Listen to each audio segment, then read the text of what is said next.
سوال و جواب، شر کا اللہ تعالیٰ کی طرف سے ہونا۔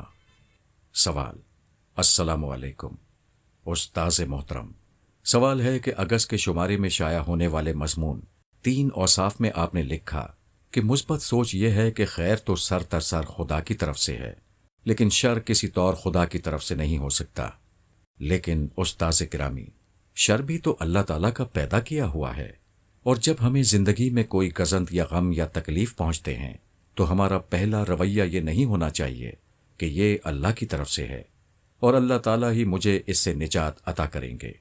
اس سوچ نے امی کی بیماری میں مجھے بہت تسلی دی۔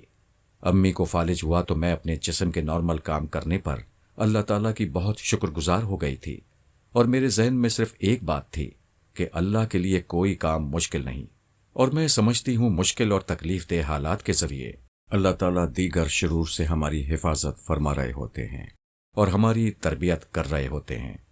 کیا آپ بتا سکتے ہیں آپ نے شر کس مفہوم میں استعمال کیا، اور کیا ہماری روزمرہ زندگی کی تکالیف شر کے زمرے میں آتی ہیں یا نہیں؟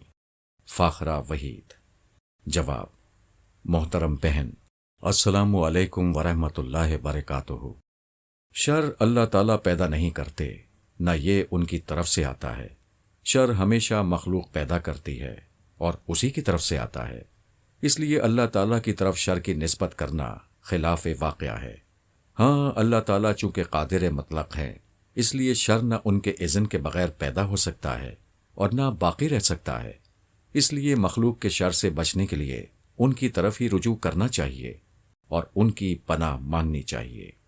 اپنی والدہ کی بیماری کے دوران میں آپ کا رویہ بالکل درست رہا ہے، یہی بندہ مومن سے مطلوب ہے، لیکن سوچ یہ نہیں ہونی چاہیے کہ یہ شر اللہ کی طرف سے آیا ہے، بلکہ یہ ذہن میں رہنا چاہیے کہ جو شر بھی ہے وہ آیا تو مخلوق کی طرف سے ہے، لیکن اللہ تعالیٰ اس کو دور کرنے پر قدرت رکھتے ہیں۔ اس دعا سے تکلیف اور شر دور ہو جاتا ہے۔ تاہم کسی وجہ سے اگر ایسا نہ ہو تو سمجھ لینا چاہیے کہ اس میں ہماری ہی کوئی بہتری ہوگی۔